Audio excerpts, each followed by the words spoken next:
everybody, welcome back to another live stream with Jennifer Garstang. As you can see, I've been working a little more on this painting on my own time and got a little more of the background in place. It's still pretty rough and it'll likely get a little bit smoothed out, but it's still I'm gonna try to maintain some level of that kind of impressionistic quality to it. So, what I've been trying to do now is get the lighting a little bit better and figure things out here. I haven't finished putting in all the characters that are going to be here, but I want to kind of take the time and now get the environment that they're going to be existing within and maybe get some of the initial shadows laid down so they don't just look like they're kind of floating in midair. So, right now, I'm going to start with some resizing and reproportioning things. The girl on the swing is too large, and the swing set itself is too short, I think.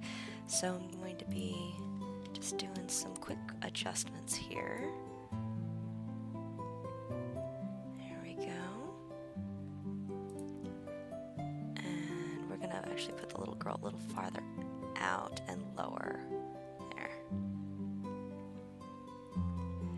And I think it would be a little bit farther back too, because it would look a little odd if the swing set was not, if the child could accidentally, you know, fall off the edge and hit her leg on the curb. That would not be very good design of that swing set. Let's try doing a quick perspective shift. I want it to be more this way.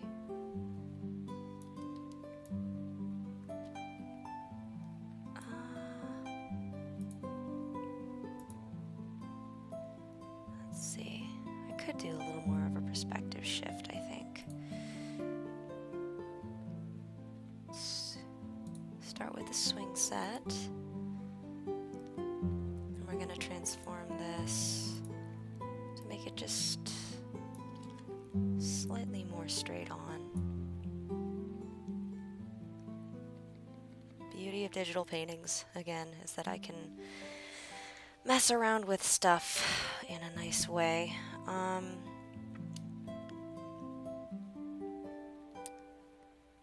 then let me grab, I'm going to use the pen tool to grab this. Oh, nope, that's not the proper. We don't want to draw a shape, we want to grab. So we're just going to grab this leg here. And oh. Apparently the last time I used this it was exclude, not include. There we go. Now I grab the leg instead of everything around it. So we're gonna turn that a little more this way. Move it more like that. There we go. And it's gonna be a little bit shorter, further back.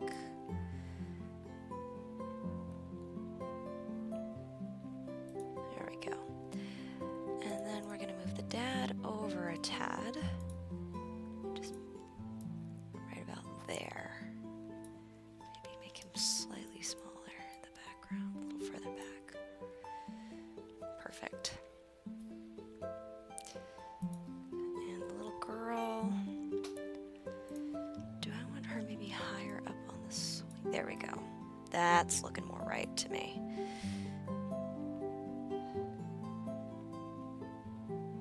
Okay. Her knee's a little too far out on the one side, but other than that, I think she looks pretty good. So we're actually going to use the,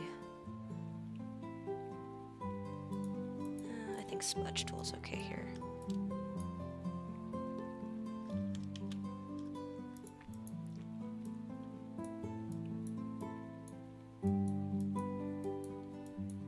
Bring that in, a little more straight on the legs.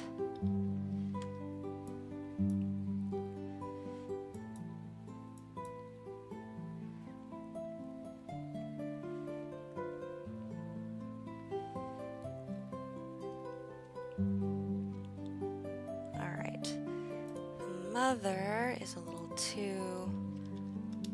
She needs to either be further down or a little bit smaller.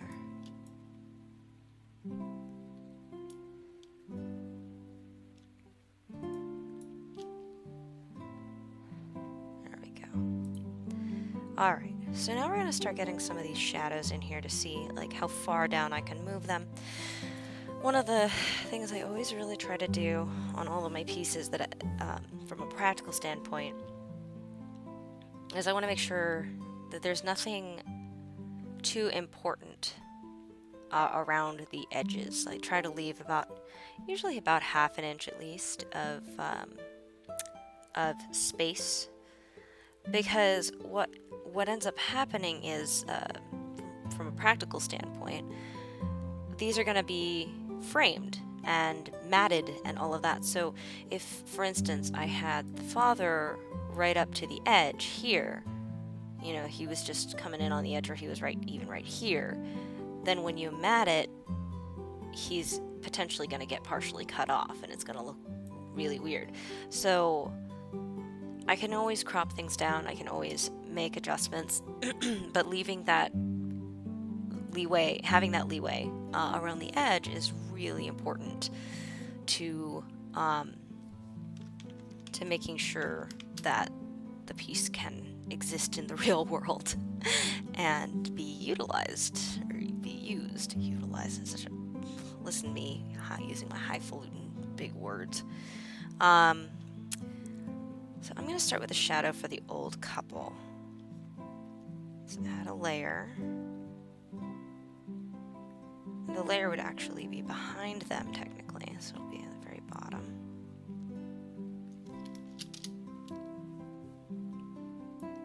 So we're going to go ahead, and I'm just going to take a flat gray to start with, and 100% opacity because this is just a silhouette. And then we're going to make the layer itself we'll start with about 20% opacity. And then we're just gonna kind of start around her feet. Let's start with, got the bench here. It's kind of being, lights coming in behind. You got the tree.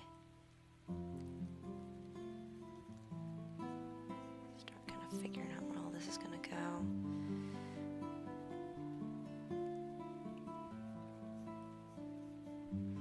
There we go. Then we have the lady.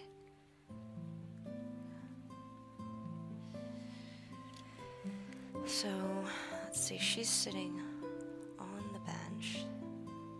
So that would all be filled in. Trying to figure out where the light would hit.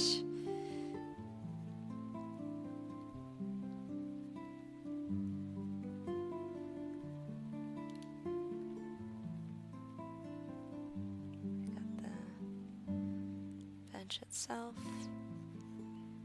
is kind of inverted.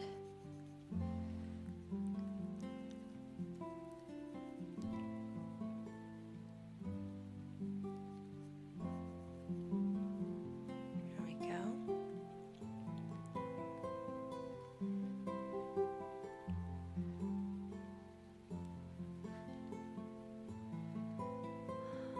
I think going her a little more straight on than that.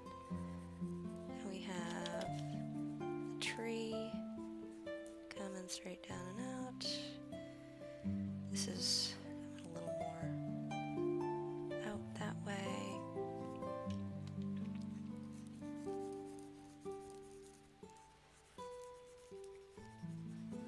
There we go. That is it's imagining it is a much thicker tree than it is. So we're gonna kind of erase some of that. Shadows and reflections are some of the most challenging and interesting things to paint, in my opinion.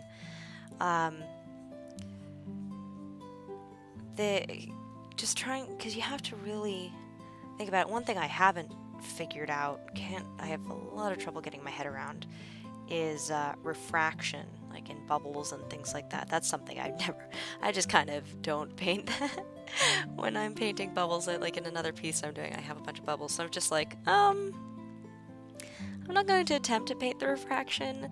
I'm just going to kind of go ahead and pretend that you wouldn't be able to see it, and hopefully no one will notice. Let's see, so I got the hat, and now they should be a little closer together in the shadow, because they're...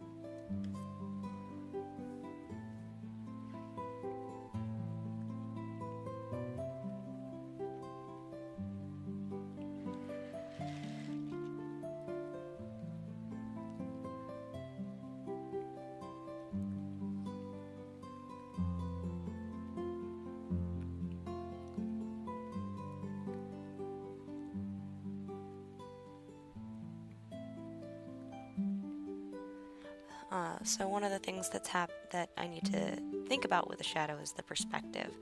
So it's going to, since it's coming out toward the camera, their heads in the shadows are going to be actually significantly larger looking than their actual heads, just because of where it's falling in relation to the viewer.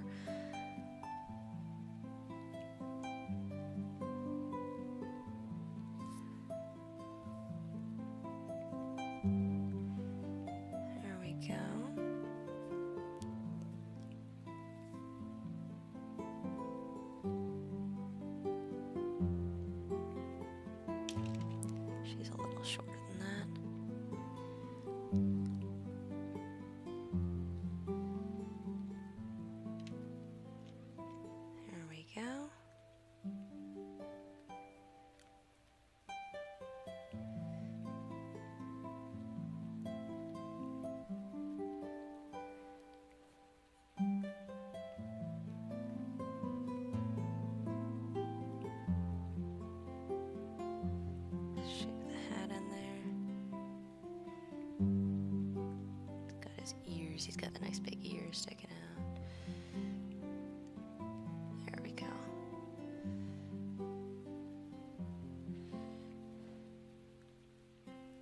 Nice clean shadow. It's sort of middle of the day, well, late afternoon.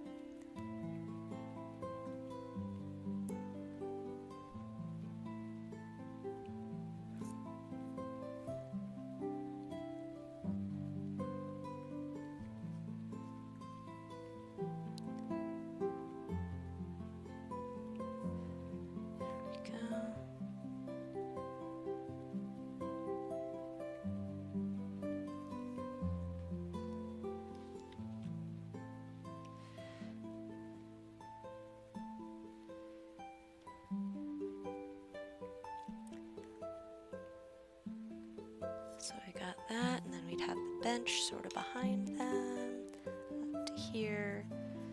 So part of figuring out, like, the shapes are all kind of going to be a little distorted.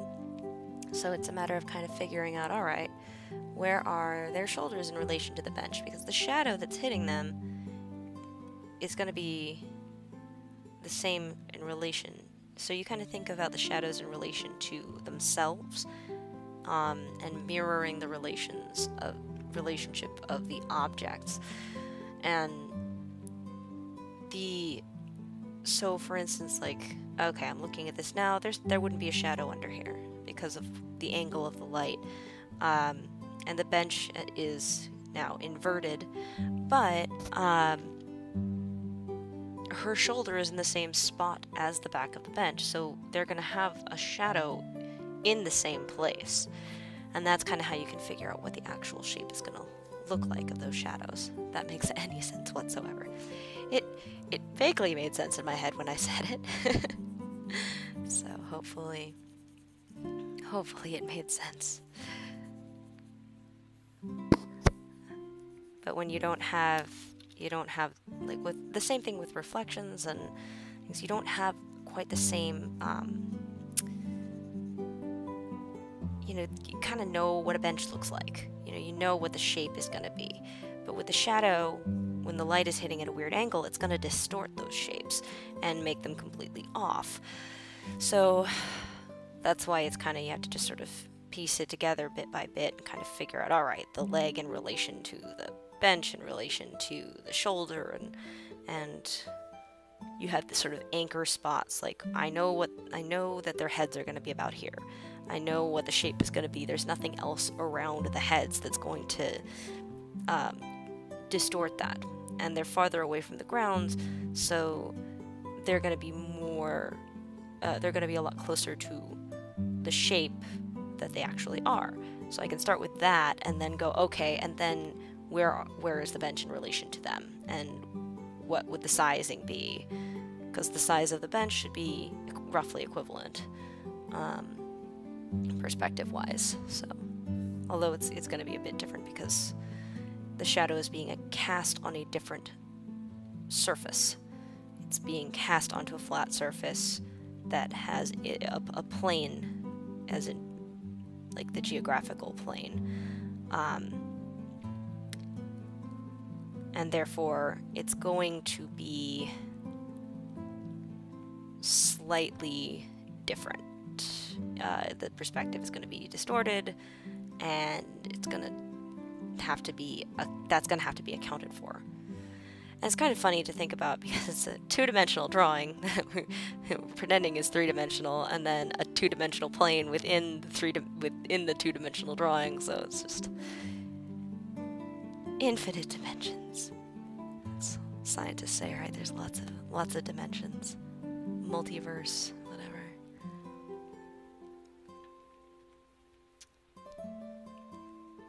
Of course, if my understanding is correct, the multiverse theory is actually not the same as the idea of multiple dimensions. The 12 dimensions. The dimensions are as in a frame of measurement or a frame of reference. So you have width, height, distance, time, so they're sort of coordinates. So you can have other dimensions to measure the coordinates. God, I'm getting really far off topic of art. I'm gonna come back. No, I'm not. This is my playtime. So, you guys came here to hang out with me and think what I think while I paint. And sometimes I'm thinking about the painting, and sometimes I'm thinking about the multiverse and multiple dimensions of geographic measurement. Oh dear. All right. So this is, subject to change, for sure. These guys, the way the shadows are. But I'm liking that as a first pass. They're a little less simply detached and floating. So we're going to move on. As I've said in the past, I don't want to get any one spot of the painting too perfect and polished because things change. And then I've put all this work in and have to redo it all. And it can be harder to see how I want to redo it when things have changed so much, and it can be harder to, and it's also just a waste of time and effort. Alright, so we're going to put this one also down at 20%. Actually, I'm thinking it should be maybe 30%. Let's see. Yeah, I like 30%.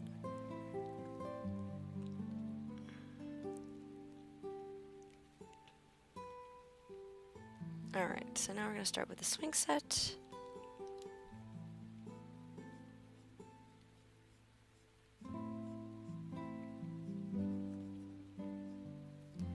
Light is right about here.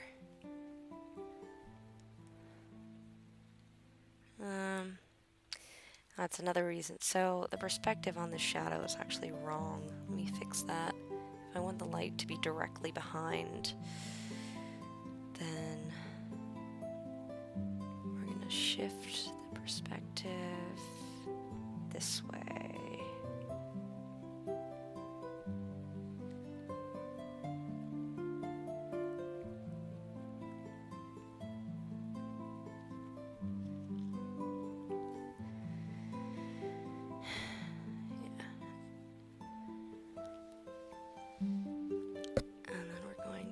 Distort. Let's bring that a little more there. And zoom out a bit.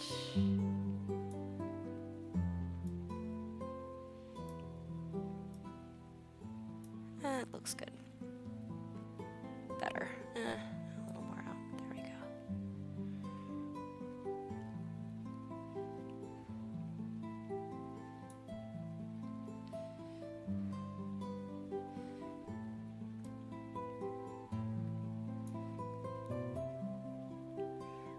All right, good enough for now.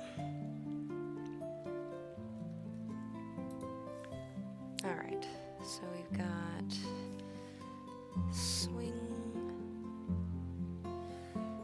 Girl, probably be about, no, that's a little too far out, so she's right about here.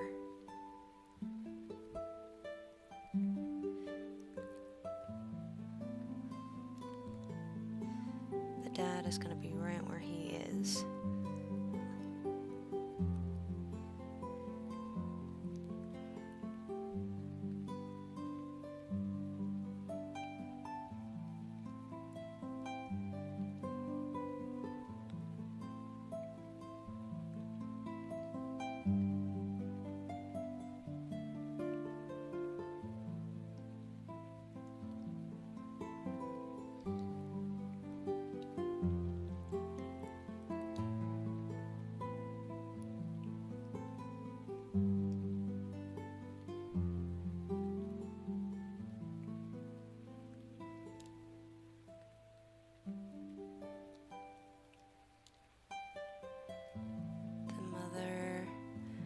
I'm going to give the mother her own shadow that moves with her because I'm probably going to move her around a little more.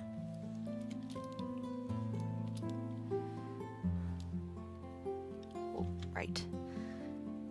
Didn't actually need to erase that, but make it at 30%.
To adjust the perspective on this one a little more. There we go.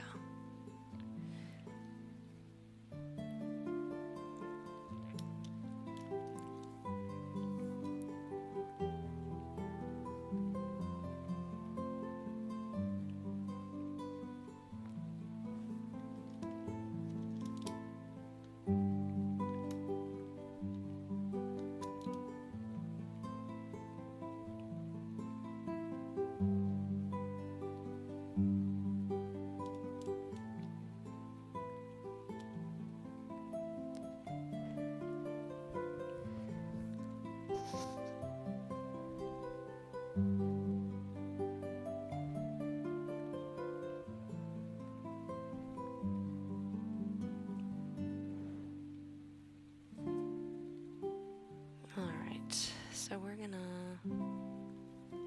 The mother obviously has some extra stray lines around here somewhere, so we're just gonna kind of run the eraser tool around here, and then we're gonna see... There we go. Got that. And then... Cool. No stray lines in my painting. I mean, there's quite a few right now, but there won't be forever. Okay.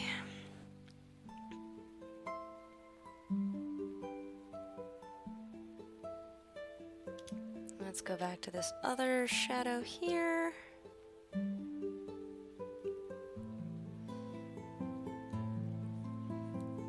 Goes across there. Got this extra swing here. It's coming out like that.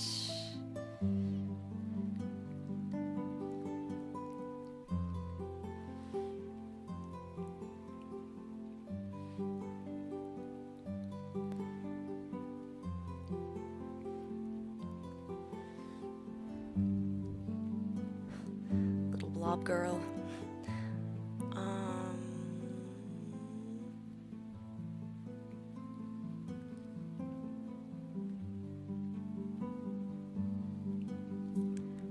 Should she be maybe a little farther down? Let's see.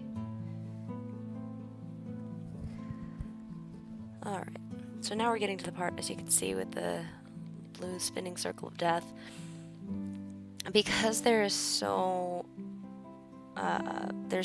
much stuff going on in this painting, I have so many layers, so now I'm getting to a point that the computer, you know, gives it a lot more to process, so it's part of why I have to be kind of careful with the number of layers I use, things like that. It's not really a problem at this point, you know. The smudge tool, when I'm using it, can be you know, especially when it's not at 100%, like you're just moving every single pixel over, it is actually a pretty challenging tool.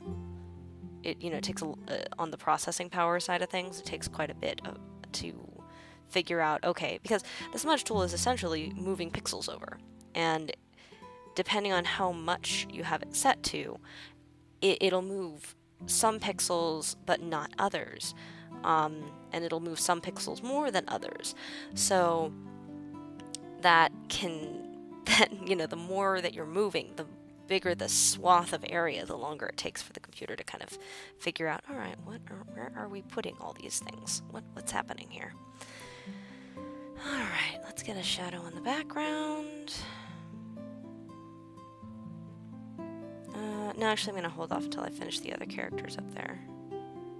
Oop, I don't need that anymore. Background has substantially changed. Okay. I'm going to do a little more work on the sand, I think, around the swing set now. Sand at playground. Which sand is best for playgrounds? I don't know. I don't know which sand is best for playgrounds. I just want to take a look at pictures of the sand. Thank you, Internet. Alright, well, this is nice. It's about the lighting we want. View the image. Let me zoom in a little bit on it. Alright. So we have all these nice little dunes going on in the sand from all the footprints, which is cute. I definitely want to incorporate that. It's sort of a beige. Let's see. Oh, that's the eraser tool. That's not the tool I meant to use. Here we go. Alright, I'm in the correct layer. I'm going to start behind. There we go. And it's the nice thing about having, you know, the reason I did just for the shadows just a gray, in a sort of transparency, is you can see how much the shadows change. Like, now it's a lighter gray, now it's got the other behind it. So it makes them flexible, which is how real shadows work. They are different colors depending on what's behind them. So now we're going to go ahead and take this darker color and start doing some more normal, and I'm gonna get, let's see, I'm thinking, I've got this nice brush here, and I'm gonna make some adjustments to it. So I'm gonna space it out, do some scattering, make it bigger, and I'm gonna turn this a little more, even bigger, and I'm gonna turn off the scattering.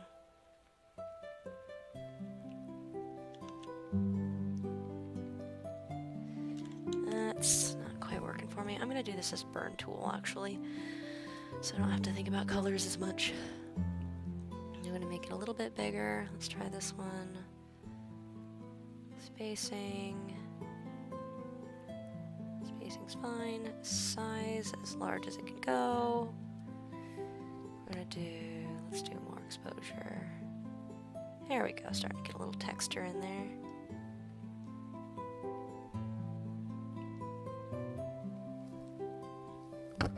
Little too brown or too greenish tone, so I'll have to fix that momentarily, but we're gonna do some dodge tool to get the waves going.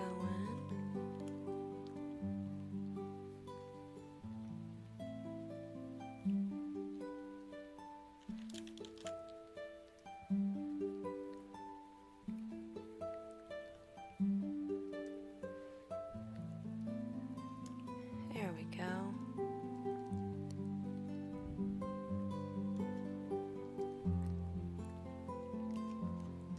Alright, there's that.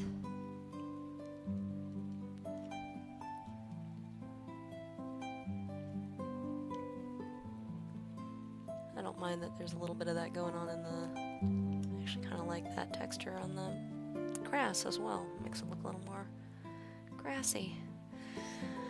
Alright, let's go back in, and I'm actually going to desaturate.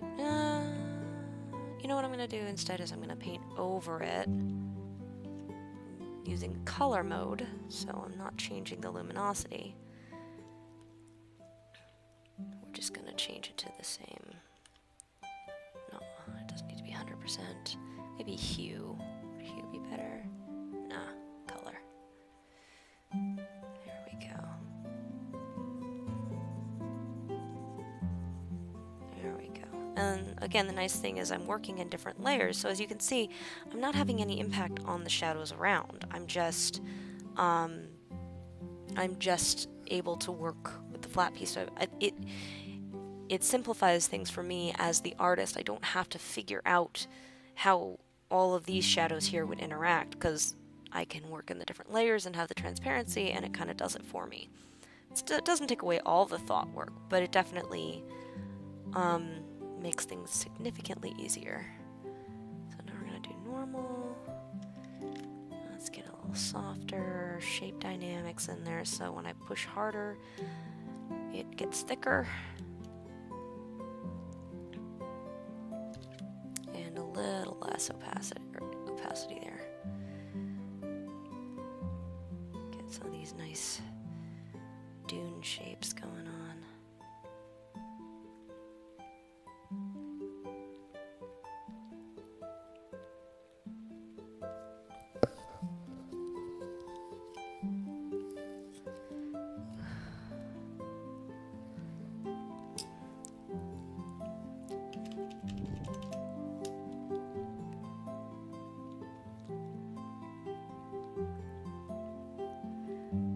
So kind of thinking like, where is the light hitting versus what's in shadow? Because all the darker spots are just sort of little holes left by footprints. They're indentations in the sand. So to get them looking right, the light has to be hitting the higher parts and not hitting the lower parts. That's how we can differentiate.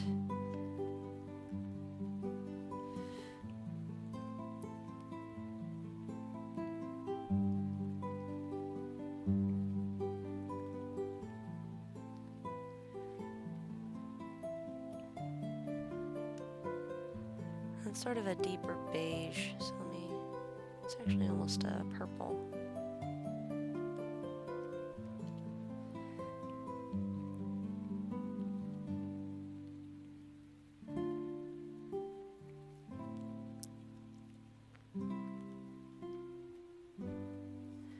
I'm actually going to temporarily turn off the shadows here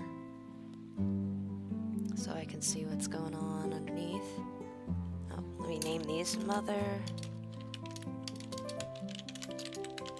And this is Swing Shadows.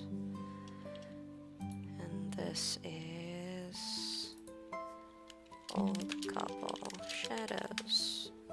Okay.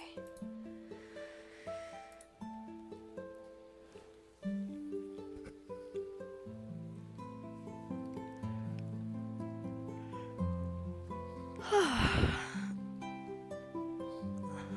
So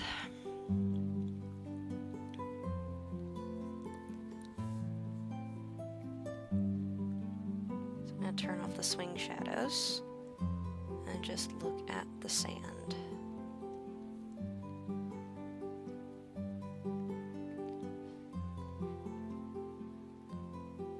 And these, you'll notice the holes are going to actually get, the dots, the dark dots are going to be bigger the closer they get to the viewer. Again, that's perspective that I'm working with here. In fact, I'm going to turn off the entirety of the swing set so I can just get the sand right.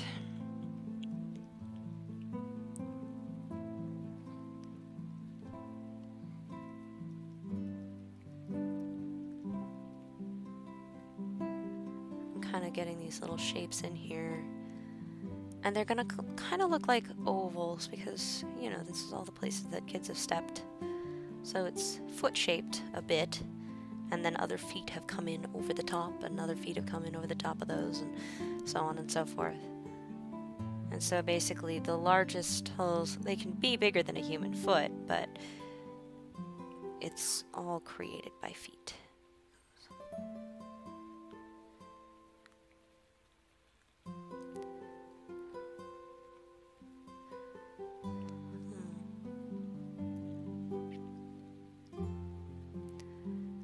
Lots of kind of overlapping shapes.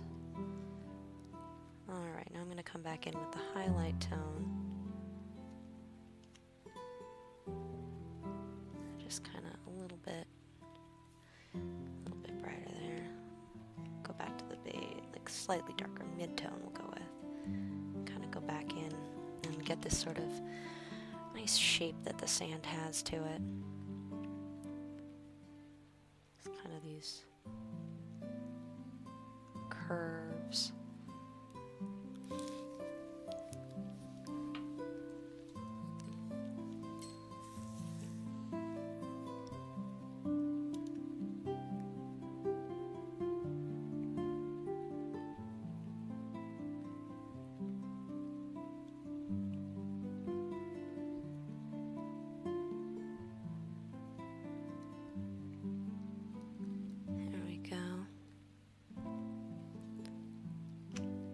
Some more of the dark in there. Starting to pull now from the color palette I've already laid down. I'm actually gonna desaturate. I'm gonna go over this again with the beige color because I don't like how green some of the sand is. It looks a little moldy. So we're gonna up the opacity on that, and we're just gonna kind of go into these places. And that's one of the challenges with the burn tool, is that, as I've mentioned in the past, is that it you know, it does the nice job of darkening things up, but it also can kind of saturate colors more, and sometimes that's not the colors that you want to have so saturated. There we go. So it's a little flat now, but we're going to come back in with some of those other like purpley colors that I'm seeing, purples and oranges, and let's see.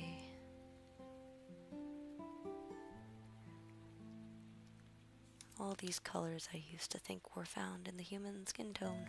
Well, and you know, depending on the human, they kind of are. But this is a little bit not quite human skin toned. It's a little too pink, a little too beige.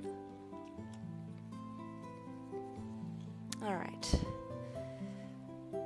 So I'm going to come in now again with the burn tool. And we're just going to kind of do a normal burn. We're just gonna kind of deepen shadows.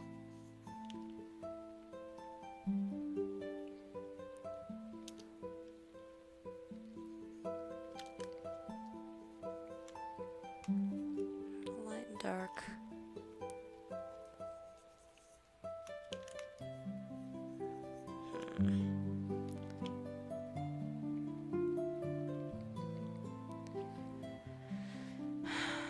Let's see.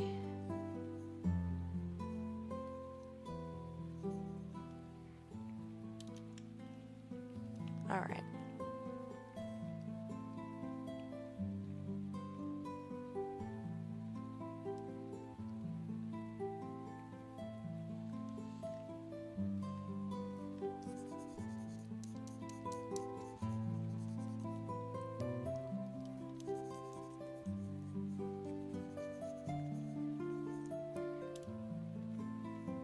Okay, so now I'm gonna do normal.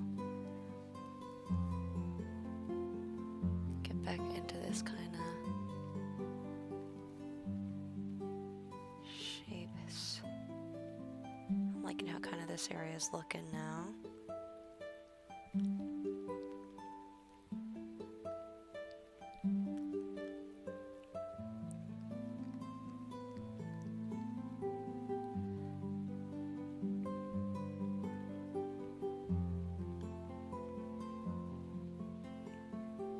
Just kind of bringing in some highlights back.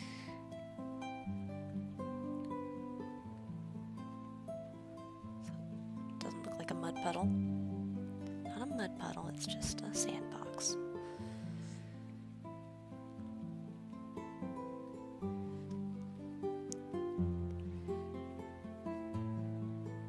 It's got kind of the wavy sand dune looking things going on. They are kind of technically sand dunes, but very small ones.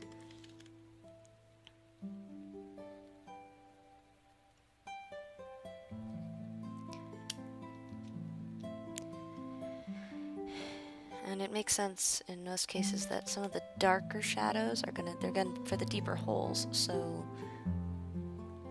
next to them is gonna be the higher pile, so you're gonna see brighter, the brighter highlights are gonna be on the opposite side of the darker shadows, quite often. Not always, depending on the angle.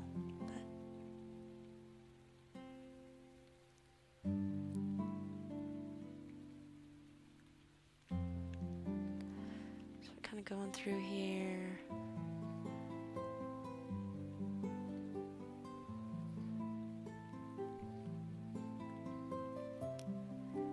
Alright, so I'm actually going to cheat a little bit right now. I'm going to take this picture.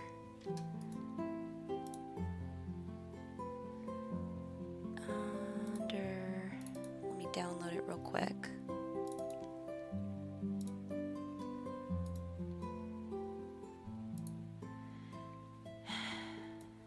All my reference photos. Come here.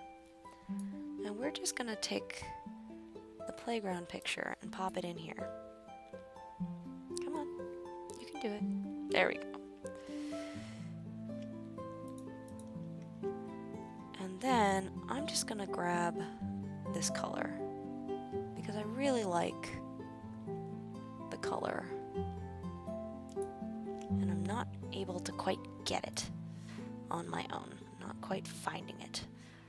So I'm gonna cheat. Just a little cheating. What's a little cheating among friends? Alright.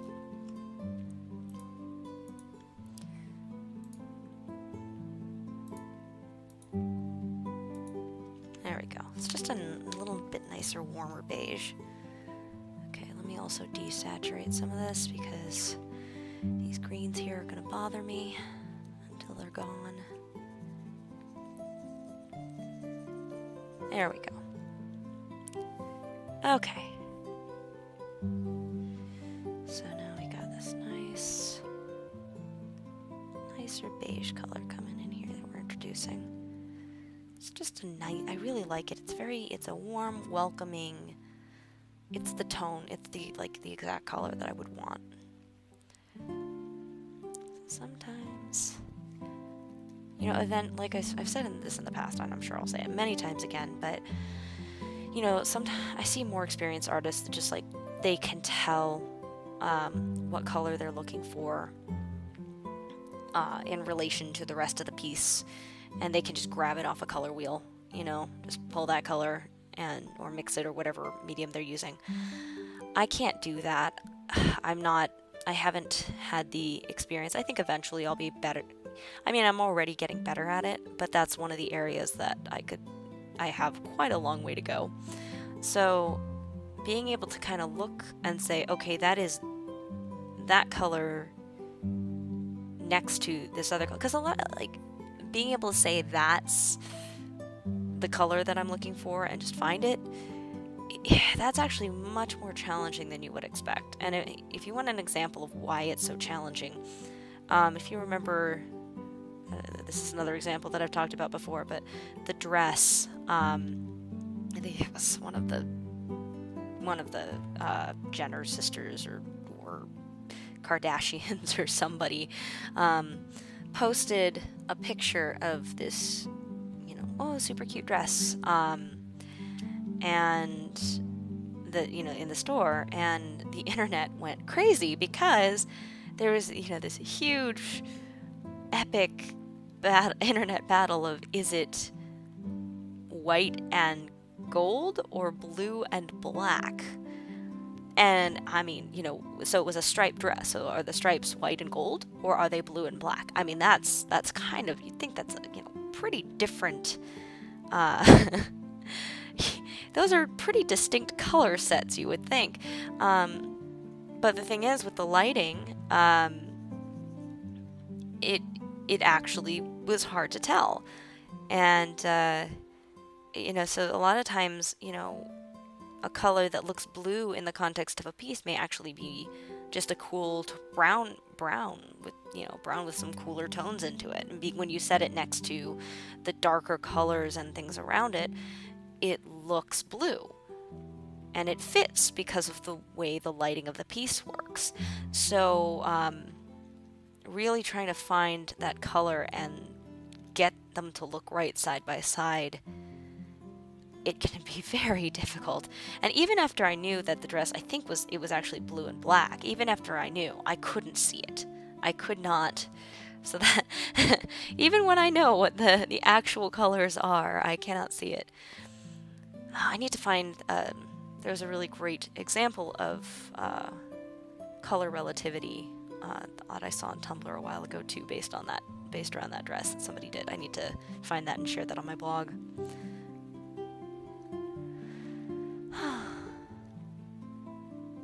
Along with live streaming more, I'm going to be really trying to keep this art blog updated a little better. There's so much cool stuff out there, and I really like sharing it. It also makes it easier for me to kind of look back and find stuff. Alright, so we're looking better now. I'm going to go ahead and get my mixer brush tool going on. Just kind of come in, and still going to have the shape dynamics. I'm still going to have, I want to do the mixer with the lighter beige. We're just going to kind of come in and have it blend a little more.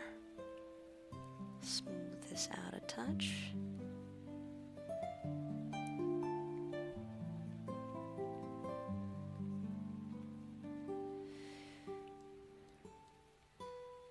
And then one of the things I'm going to do next is go back through and that's an interesting thing I'm going to have to keep in mind. Let me bring up that picture again so you can see as I'm looking here. Since I'm making the sand have so many dunes, let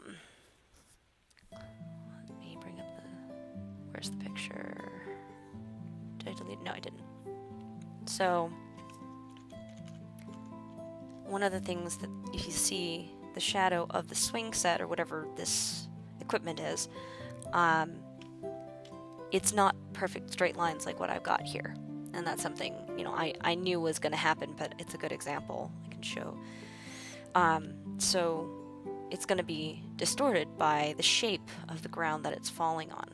So I'm definitely going to want to make the dunes actually a little bit less, because I don't want to just have to distort the shadows too much. Whoops, that's not the layer I meant to turn off. There we go.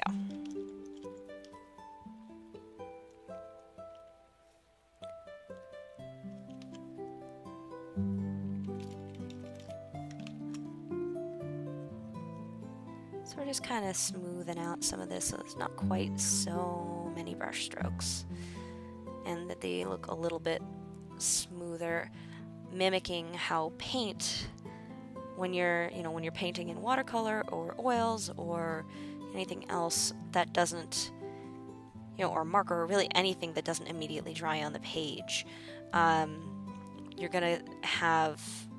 not gonna have such distinct brush strokes. Well, so if you let it dry in between, if you're wanting to come back in and do details that aren't sort of blending into the other stuff, then you're going to want to wait for the painting to dry and then go back over with the fine brush and put in more details. But for a background like this, I want it to look like I just kind of painted it all at the same time. So, because that's kind of how watercolors tend to look. So that means that all of these pieces here, all of these little dunes, you wouldn't see really a lot of distinction in the brush strokes.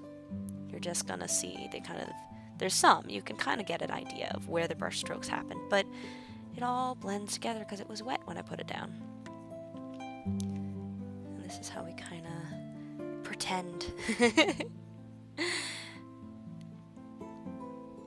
And this is why, as a digital painter, you don't have to be spectacular in traditional media or anything. I certainly am not. Like, I have attempted watercolor in the past, and, I definitely would love to do it again, but oh my goodness, it did not work well for me. I haven't attempted oil because it's really expensive, and I'm currently a broke artist, so I don't, as someone who, I don't want to go into this entirely new medium, buy all this expensive paint and, the paint cost and the canvas and all of the other things that are required to go into it, and then know that I'm going to mess it up about 30 or 40 times probably before I have something I could sell, to begin making some of that cost back. So from a practicality standpoint, I'm going to wait to try out oils until I'm a little more financially secure. I think that's part of the reason a lot of original oil paintings are so expensive, because there's just, go look at the price of a canvas at Michael's and you'll see a decent sized canvas is so expensive. And then oil paints, good quality oil paints. I would probably start with student grade, but I really, after having gotten a taste for the difference between student grade art supplies and professional grade art supplies, I'm so spoiled now. I've used professional grade Prismacolor pencils compared to, say, Crayola or even student grade Prismacolor. And I've used, in terms of acrylic, I've used student grade acrylic versus professional, and the difference is just spectacular. It's so much better. So, jumping in and working with student grade oils would probably not be great for my confidence, because they don't blend the same way, they don't work the same way. I don't know. I don't know much about the brands though, so maybe there's some really good student grade oil paints that I don't know about yet. But long story short, even the student grade stuff is kind of expensive, and I really don't want to, kind of, why would I spend a bunch of money right now on stuff that's going to take a long time to come to fruition when I can just pretend and create something that's a pretty close approximation in digital, and it's also not so messy. I mean, I'm a very messy person, so this is really nice because the mess is contained. It's just a digital mess. It's in my computer, And you think I'm joking about the digital mess, but if you see my file structures and all the different versions of everything that I say, I've had to get a lot better at that. It's something I've had to practice and figure out as you get version control issues and all these other things.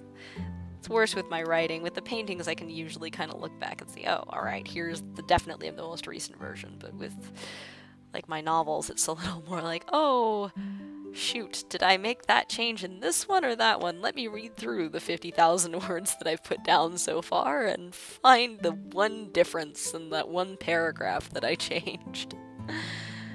But at least it's not spilling out into my house.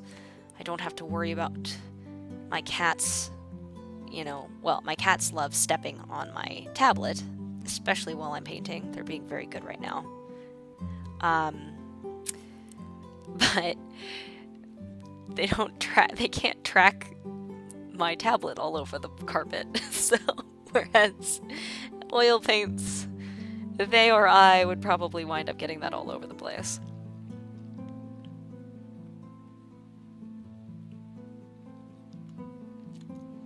The other nice thing about digital over like traditional media is, and this is kind of gross, but you can't sneeze on it.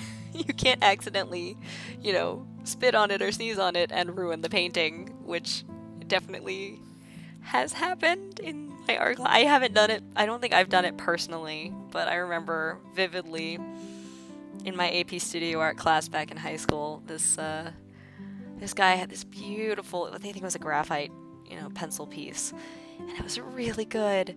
And he was going to mat it, and I think he like sneezed a little bit, and like there was a drop of moisture right in the middle of the piece, and it was so sad. It was like, and you can't fix that because it messes up the paper underneath. It's not just you can't go back over it and fix it because the paper itself is what gets destroyed. Or if it's an ink piece, the ink will run. So here, when I'm doing something like a limited edition print, where I'm hand retouching and stuff, yeah, sure, I can mess those up, but I'm not going to destroy my original piece. It's safer, and then I can back it up. I back up my files pretty regularly, so I won't lose everything. So there's a lot of advantages to working in digital. I can't make a mess, and I can't mess it up. Well, not permanently anyway. I can mess it up for sure, but not like... You get the idea. You get the idea. Alright. So this is looking pretty good. Let me back up a little bit. Got like... Looks a little like moon cheese right now, but it'll continue to get better. Especially, let's sort of blend this background a little bit more over here. Get a little more. There we go. And I'm just seeing, I think we need more highlights. And I'm kind of trying to get the, you're seeing I'm kind of filling in and getting more complexity to these shadows here now. The light's coming from like straight behind this kind of whole area. So this actually looks wrong. This.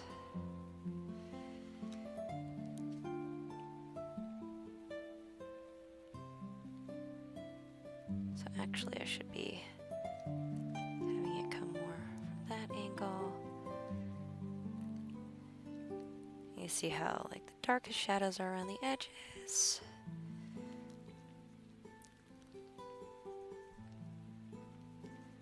Alright. We're gonna kind of lighten that up. I'm sort of gonna do a thing that I've cautioned against in the past, which is just kind of run the whole mixer brush over the entirety. We don't want to do too much because we don't want to get rid of all the, nice detail we've put in there, but I want to tone it down just a little bit. And then I'm going to come in with my dodge tool, which is going to lighten up. It's going to take a range and lighten it up. And then we're just going to I'm going to go over the highlights. It's a little too much, but you get the idea. Just gonna kind of airbrush. And just we're gonna bring in a little more contrast again, but a smoother contrast from the angle that we want. And I'm looking here. Some of this stuff in the back, these holes are too large. So now I'm going to come back in and we're going to break them up, make them smaller. So they look like they're farther away.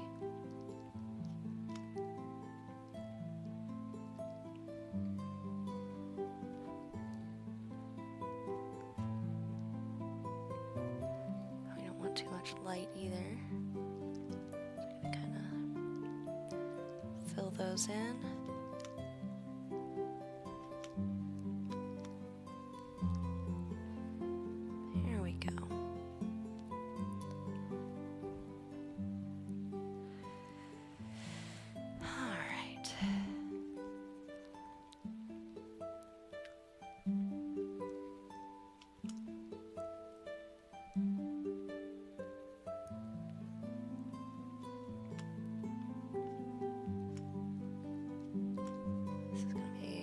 Quite so dark as we got the shadow here.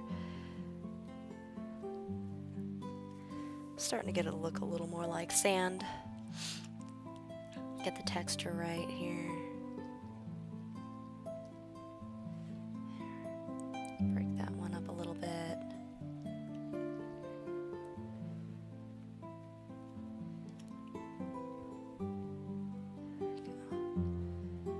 I made a little bit of a mistake here when I first started these guys and put the dark spots on the wrong side of the hole, so it looks like the light is coming from this side over here and it needs to be coming more from the middle slash straight on. It's not terribly hard to fix, but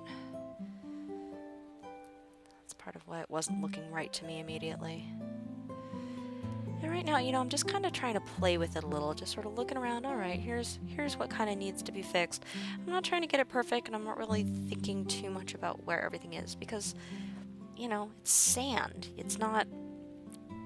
If you try to think too much about it, you're not going to be kind of capturing the essence of the sand, you know. I'm not trying to copy the piece exactly that I'm using as a reference. I'm not trying to get it, you know, 100% photorealistic by any means. I just want to get the gist of it. And part of that is there's a randomness to it that comes from just so many little feet going over it. And, you know, if I'm trying to get it perfect and if I'm not just sort of letting it flow, if I'm thinking too much about every single sand dune, it's going to wind up looking completely wrong.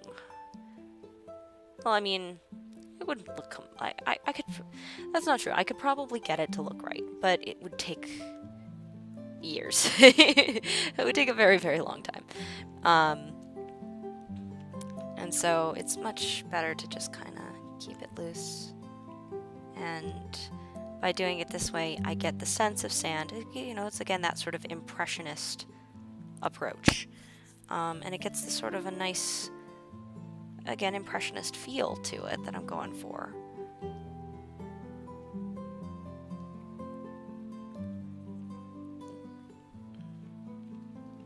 And fits with the overall tone. So let me back out a little more, get this at a distance. So what I'm seeing is the stuff over here in the middle is still too large. So I'm actually going to go through with my dodge tool and just kind of break up some of this.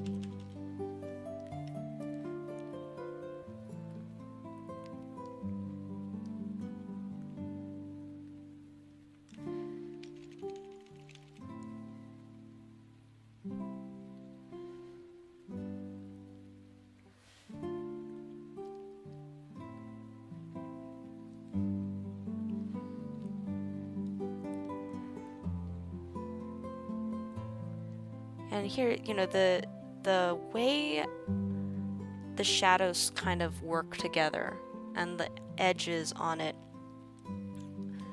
are pretty important, mainly because if you think about how sand works, you know, it's all these little particles, and the sand, depending on how thick each individual grain is, it's going to form shapes differently. So if you think about like playground sand versus beach sand. Beach sand tends to hold its shape much better, especially if there's moisture to it, because it's much finer grains of sand. So you see footprints, and they are shaped like footprints. It holds its shape much better because there's more to it, and usually it's moist. Whereas playground sand is much thicker grains, so you're gonna get these. It sort of operates more like small rocks, more like individuals, and is usually pretty dry.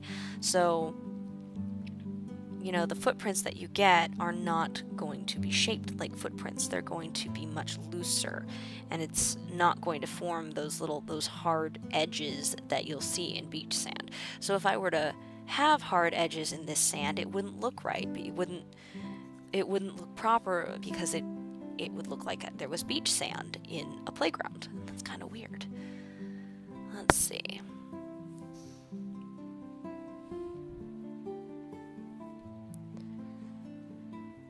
Alright, I'm gonna go over this with the burn tool again.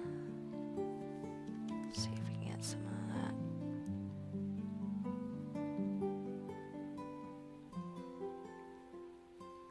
Too much, too much, too much. I'm actually gonna saturate some of this. See how that does.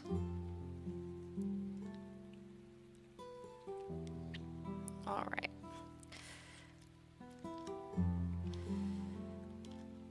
So I think we need more of the lighter tones over the whole thing now. So I'm going to switch back to this.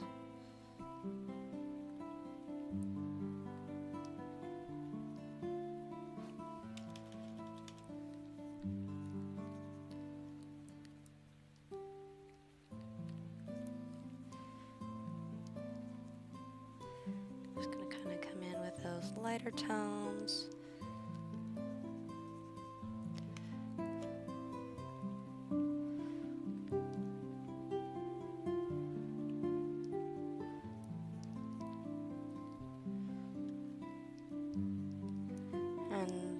See, even the edges of the hills, I'm kind of going for like the rounder, you know, it's not super hard edges, because again, you don't see mountains in sand. It's not in playground sand.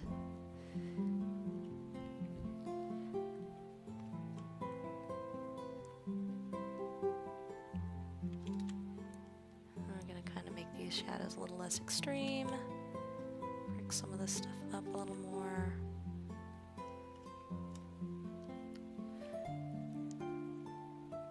Get sort of that softer look.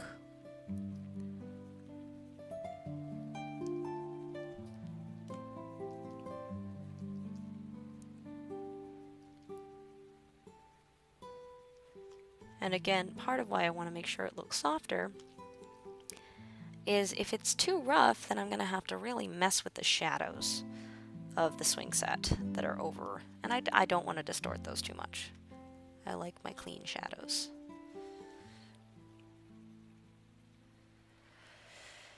I'm also kind of trying to get a little bit of a directionality going here with the brush strokes. Sort of horizontal look. Just makes it a little more visually appealing and a little... So, if you have a lot of, like, I'm seeing something getting introduced into the sand that I don't like, which is too much chaos in the directionality of the brush strokes. And it's bringing in sort of a level of tension that I don't, tension to the piece. So, like, how you how the brush strokes move. You know, if they're all going in sort of a pleasing direction, which is what I want, then it's comfortable to look at. Whereas, you know, a lot of times you can introduce, you know, in the technique that you use, you can introduce tension into a piece that the subject matter might be perfectly calm. You know, think of like Starry Night, for instance, by Van Gogh. That piece has a lot of tension in it, because even though it's a church at night, you know, but the shapes are more ominous. The feeling is chaotic. You know, so he's introduced a lot of this tension into this peaceful scene. And so I'm noticing with the sandbox, having kind of the chaotic brushstrokes makes having them go, you know, so having the brushstrokes kind of go in all directions makes it more chaotic, makes it feel chaotic, makes it feel active in a way that I don't want to be introducing into the background of this piece. There are lots of ways to bring interest to a piece. That is not the way that I want to go with this.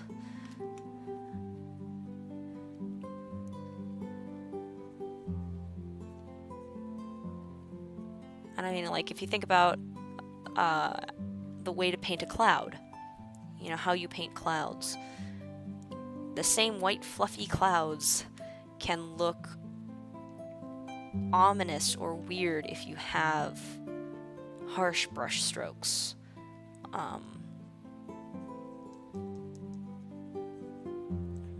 It's a really, you know, there's just a lot of little things that, and none of these things, I think, if any aspiring artists are watching this, you know, don't think of the things I'm saying as, oh my gosh, there's just so much, oh my gosh, how am I ever going to think about it all? No, I mean, a lot of this stuff you kind of think about naturally, you just sort of figure out as you go along. And a lot of this stuff too, it's like, you have this, as a visual artist, I mean, as any kind of artist, there is a vast swath of tools in whatever language you're using and whatever medium you're using to bring all sorts of depth to your expression. And that, it's really cool. It brings a level of power and interest and, you know, expressiveness, you know, to what you're trying to accomplish. So I think that's really cool, and that's part of why there are some Jackson Pollocks that I really like and that are very expressive in its way, even though it has no subject matter.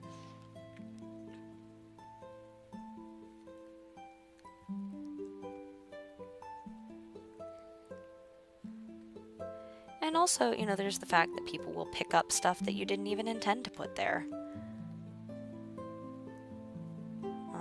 The visual cues that you accidentally add to, you know, a lot of them you can do deliberately, especially when you've kind of had the training and experience to know them, or, you know, a lot of people have just sort of an instinctive kind of like, oh, this looks right. They can't necessarily put their finger on why it looks right or wrong to them. You know, but a lot of times people have their own backgrounds and experiences when they look at your art, and they'll be like, oh, you did this here, and this is so obvious, and I'm like, oh, you know, you'll be like, oh wow, that's really cool that you see that there, and I see it too now, and huh, maybe I did that subconsciously and didn't know. My favorite example of that is my piece Inspiration. It was intended as kind of a way to explore the relationship between a creative individual and what they are creating, and how it was illuminated, and how it, you know, so the illumination played a big role in the communication of the piece. the way her hands were around it and clasped, and the idea of needing to protect it, but also protect and nurture it, this idea, but also not close it too tightly. And then the lighting, the fact that she's lit completely by the galaxy that she's creating.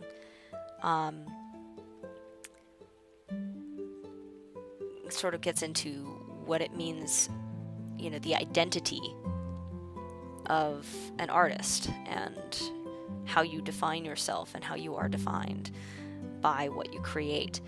But when I started showing it, I opened it to the public, people really liked it, and they looked at it and they're like, it's God, this is God creating the universe. And I looked at that, I was like, oh wow, I wasn't thinking about that when I made this piece, but holy crud, that's there. And that's really cool, and it's a whole new dimension to the piece that I had never anticipated. All that from sand brush strokes. Brush strokes in a sandbox. There you go. Alright, we're gonna up the exposure. Too much, too much, too much.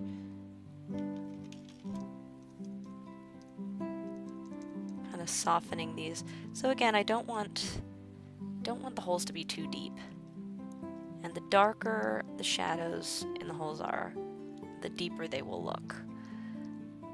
So we can have a few, but don't want too many. I also don't want this to look like moon cheese.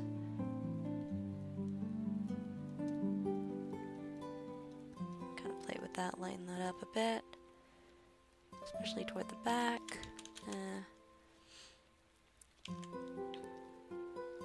Really like the shape of this right over here though. Closer up. Darken some of that back up. I'm gonna go over the highlights too. Bring in just a tiny bit more contrast on the lighter side of things. It's really big.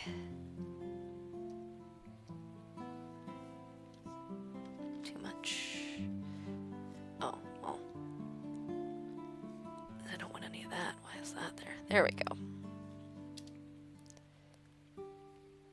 So I want to get kind of this magical softness to it, even though that's not how Playground Sand actually looks. This is where I sort of introduce a little bit of magic into the piece through the gentle shine of the light on the sand. Alright, backing out of that. Shrink that down.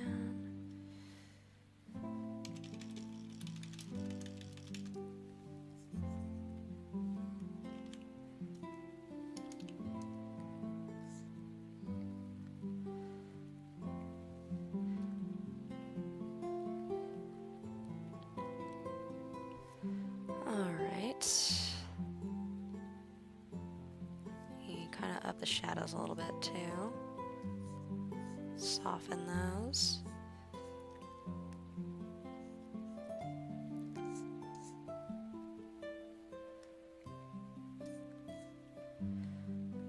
Alrighty. It's looking pretty good. So now I'm going to bring back the family. There we go.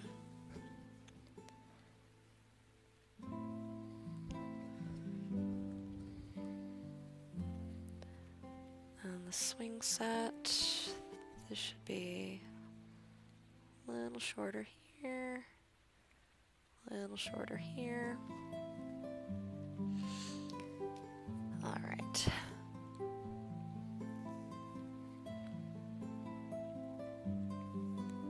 So we want them to interact now. The swing set should interact with the background. Because after all, it is embedded in the sand. So we definitely want to indicate that.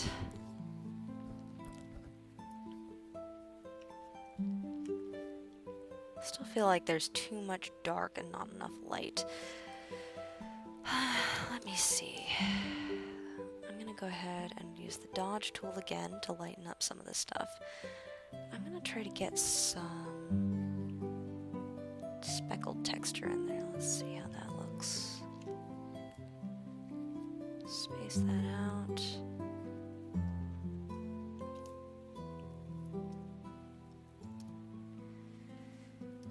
Okay, so, oh wait, am I doing this on the wrong? I'm totally doing this on the wrong layer. Like, why is this not doing anything? Because I'm doing it on the swing set. There we go. Alright, we're gonna lower the exposure a little bit there. Just kinda come in with a little more speckle.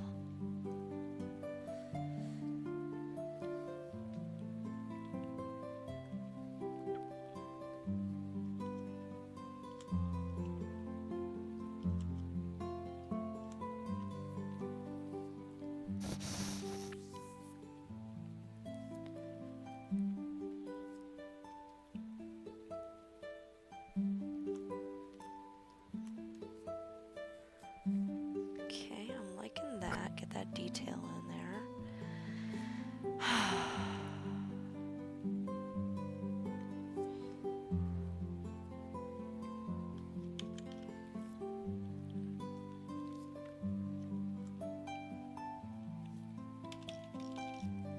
I'm just gonna kind of go over and make the highlights a little more.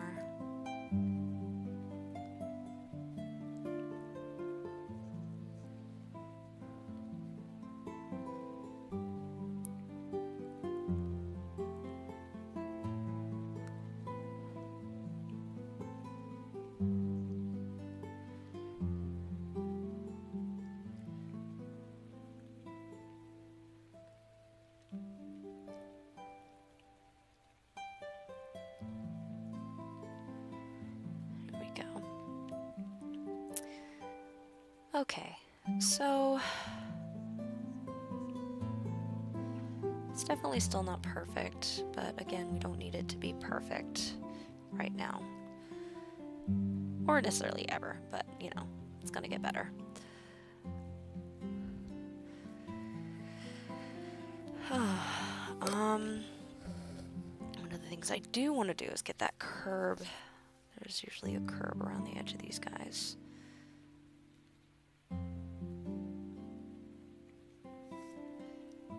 Take this brush.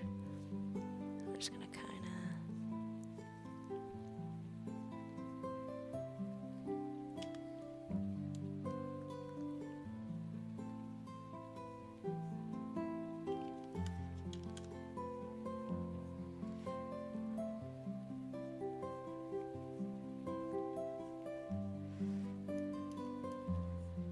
and you know, maybe it goes more this way. The sandbox can come off like this, actually. And it's going to have a darker shadow around the edge here.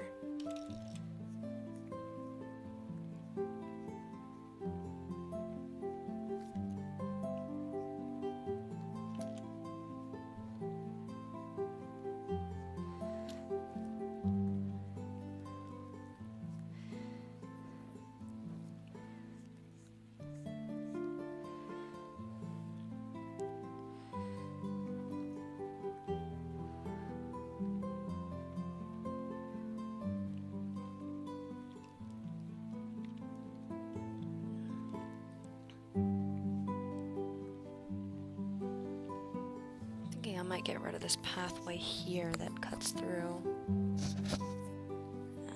Give a little more space. I don't know that this pathway is necessary.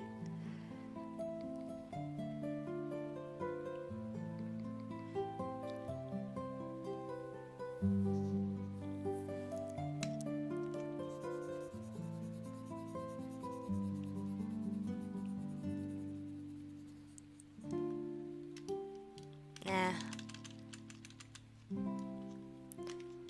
I like it curving back here, I think.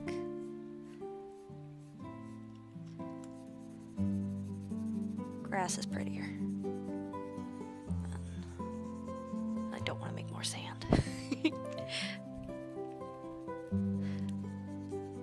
Compositionally, though, I like this better.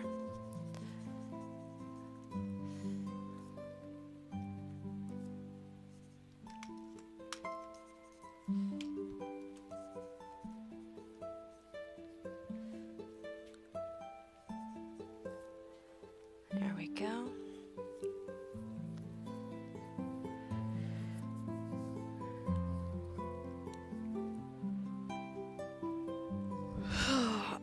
Alrighty.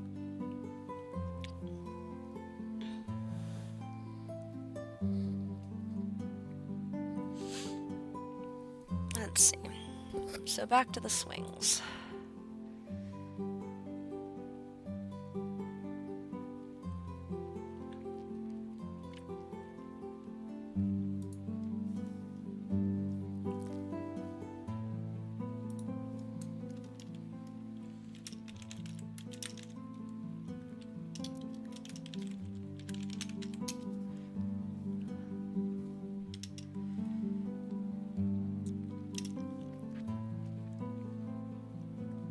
Okay, let's see.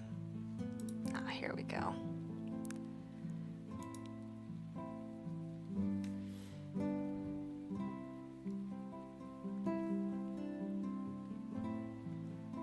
So, let's see. Looking at these sets that we have here.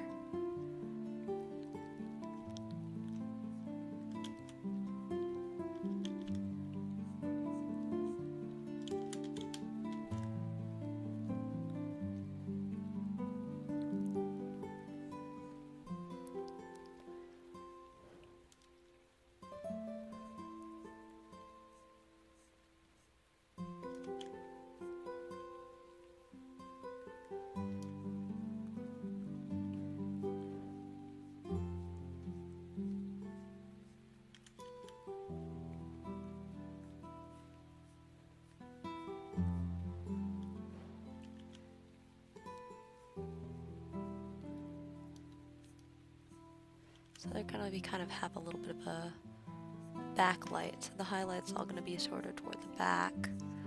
Give it a little bit of a glow around the edges. So it's lit from behind. And then, let's see, I'm gonna grab the sand here. Zoom in a little bit on that.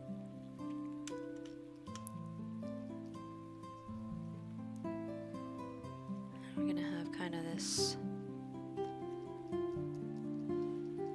coming up around the edges here, giving a little hillside.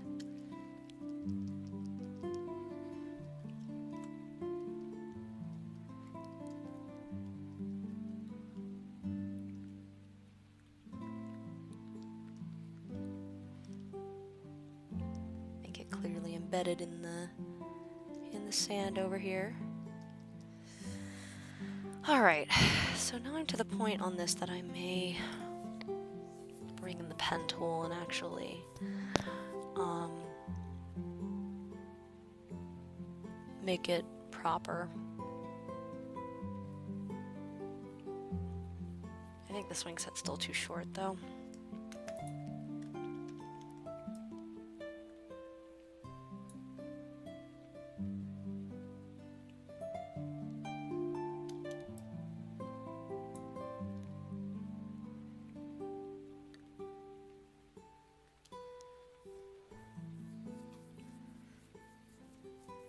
Let's see.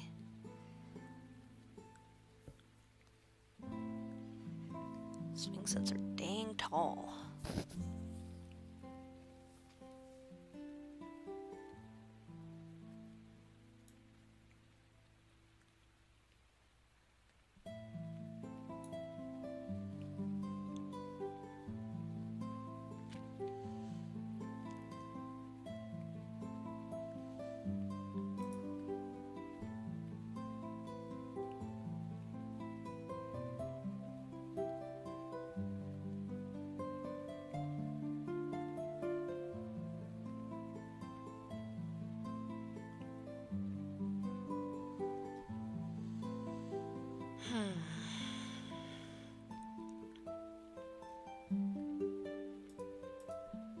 So yeah, I think my next step is probably going to be to go in with the pen tool and actually make the swing set proper.